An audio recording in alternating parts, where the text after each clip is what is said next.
Hi folks, I'm Bob Schrupp, physical therapist. Brad Heineck, physical therapist. Together we are the most famous physical therapists on the internet. In our opinion, of course, Bob. Best rotator cuff exercises at home for a full recovery. And this is going to be a three-phase system, right? Right. So this is starting when you have a really sore shoulder. It's difficult to lift it up. And how we're going to deal with it at that point to get to the point where you can reach up into the cupboard and recover things, you know, throw a baseball, etc. Sure. So stick with us and we're going to show you the whole deal. If you are new to our channel, please take a second to subscribe to us. We provide videos how to stay healthy, fit, pain-free, and we upload every day. Also, head over to the Facebook. You got to like it. You covered me last time, Brad. Yeah. Bob and Brad, am I touching it? You're getting pretty close. Okay, we're going to go ahead and give you positive vibes if you like us, and we'll like you. Bob, my shirt's tucked out. I got to tuck that in. I was looking very unprofessional. It's briefly. usually me, the Bob the Slob, they call me, so it fits. Okay, All Bob. right. So how are we going to start this?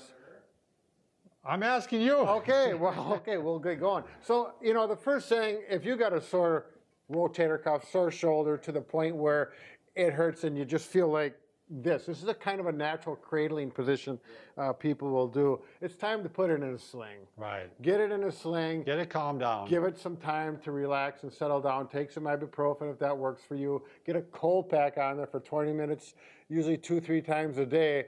And when it starts to feel like you can start to move it, you know, and if it's just sore, you're going to want to go to a doctor. Right. Get it assessed. Make sure there's nothing fractured if it was a fall or something like that. He may have you take some ibuprofen or some type of NSAID, non-steroidal anti-inflammatory drug.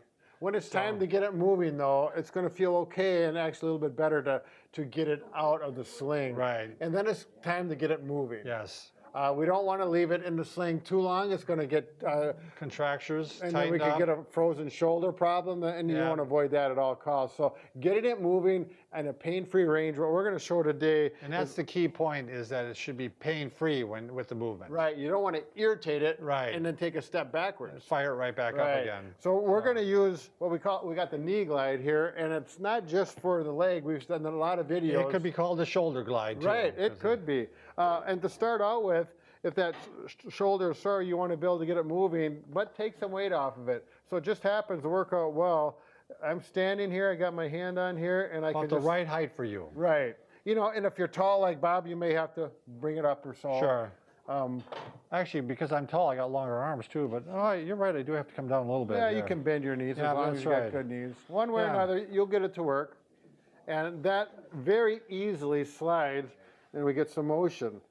The nice thing about this device, because you can just put a towel on a table, you don't need this. Right. But this has some advantages, is where you can go up at an angle, and then you're going downhill, because you'll find one direction, it may go easier, and if we put the incline the other direction, then we're going to go uphill.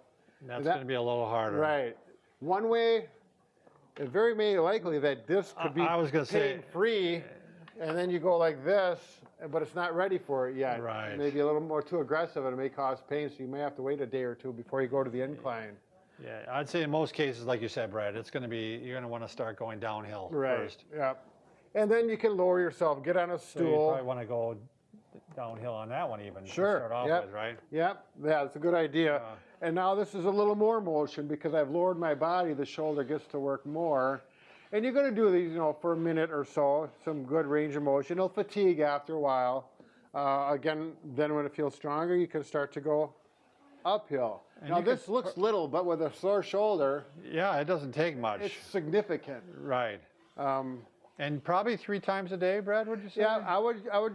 The goal is 3 times a day. By the end of the day, that third round, you know, if it feels tired, you know, you've had a busy day, leave it in the sling, use a cold pack, start the next morning again. Brad and I are always big believers in listening to your body. Yes. Listen to your body and listen to your spouse. Right. If you do those 2 things in your life, you're going to get by a lot better. Right. And sometimes I'm not very good at either, so that's why I have my problems. You and I both, Brad. We all have our problems. And then you progress to even a lower chair. Now this brings the shoulder into abduction, which is a little more stressful. Right. But we're still getting some weight, take the weight off the arm, through the knee glide, and once again, now... Again, he's starting to go downhill first. And you can even put the whole arm on like this. That's the nice thing about this. And then progress back to here. Again, you may do this 2 to 3 minutes before it fatigues. Now you're going uphill. Right. Yep. Now the neat thing about this is when this is feeling easy and you can start to move the shoulder up and move it with the other hand, we simply take this and go to the wall. And it really doesn't take much to hold it up there. You can take a small nail. That's all we have on there right now. Right. And then you can take the weight of your arm, and it really makes it nice because it's nice and smooth, and you can use the other hand at first. It may not be strong enough to do it, and you're going to assist with this hand, and as it gets stronger, and again, this can maybe 10 to 20 repetitions. It'll get fatigued. When it's fatigued, gets sore, give it a break. And again, 2 to 3 times a day at this as well. And eventually you'll get to the point where you can reach up like this. And I would recommend even, Brad, that you maybe do a little abduction. Sure, that's a good point, Bob. So that was flexion. Right, so I'm doing it here. We want to also, that's this direction. We also want to go out to the side. And that for most people is going to be much harder. Right. Much harder. So I'm going to go here, get my hand on there, supported. And you may only go up this far at first. Yeah, stay in the pain-free range. Right. Don't go up and, you can bump up against the pain, but don't go into the pain. Right. And then maybe you can use your body to push into it, cheat a little bit if you will, but if it feels good, like a good stretch, then it's good to do. No sharp pain, you're going to back off and wait for another, wait for it to heal longer. We feel this is a nice alternative to what used to be the ladder. Remember, right, the finger ladder. Crawl up at the wall with Right, your fingers. right. This is just a lot smoother and a lot more natural. Right. If you're a therapist, you know exactly what I mean. Yeah. If you're not, you'll have to wait till another one of our videos. Because we do want to get into the strengthening aspect of this. Once you're able to reach up and it's feeling pretty good, but you want to get stronger. Can I show one thing before we do that, Brad, real quick? I was going to show the mulligan. Oh, yes, Bob. So, why don't you, if you want to put that chair I was out going to there. say no, but since you mentioned the mulligan, we'll do it. Since it was your idea, Yeah. I thought maybe you'd want me to do it. So if you're having trouble getting the full range even with the knee glide, you might go ahead and do some of these. You can go ahead to the back of a chair. I'm pushing down on the chair with my hand, and I keep pushing down. It helps set the shoulder down in the socket. Right, It does. yeah, because he's going this direction. And not real hard, you just put some... Yeah, but the whole time, modest the pressure. pressure is there. Right. The pressure is there all the way up, and the pressure is there all the way down. And if I get to here, and if I really would stand up, that's how far I really am. Right. And it's just a great way. I have a lot of patients that have good luck with it. Some don't, but a lot do. Right. So- And if it does hurt and it's not for you, that's okay. We can go to the next step. And that's strengthening. We like to use, some bands. The flat bands are real popular, but I think the ones with the handle When are you get really the handle, are helpful. so much better. Yeah. We like to use a wall anchor because it's a really handy device. You can simply hook it on like this. And now I've got 2 anchored in bands, and we're going to start out with external rotation. This is, any therapist, pretty much say this is kind of the gold standard exercise for rotator cuff injury, working that posterior rotator cuff muscle. Good. Sometimes people put a towel there to make sure they're not flying out, the elbow's not flying on them. If the towel falls down to the floor, it means your elbow came too far from your body to work the right muscle. So if this happens, that means you went out too far with your elbow. So we're going to work that. I like the goal is 3 sets of 10, just working for fatigue. And then scapular retraction is going to help that shoulder girdle and that scapular motion and posture and everything. Yeah, that goes these along muscles with it. really need to be strong to help support the shoulder. I know this doesn't seem like he's working on the shoulder, but he is. He's getting the base muscles that are going to help support and keep that shoulder healthy. And then once you feel comfortable at this level, doing 3 sets of 10 of those, you can go to your upper wall anchor to get a different angle. And here I'm going to pull down like this, which changes. So now he's getting the lower lats, and he's also getting the lower trapezius, actually. Right.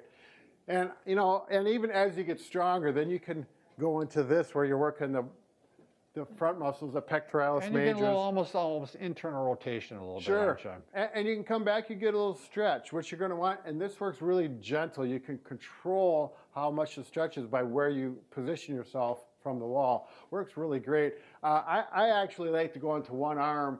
And, this is advanced. So if you're a thrower, this works really good. I'm going to just use one.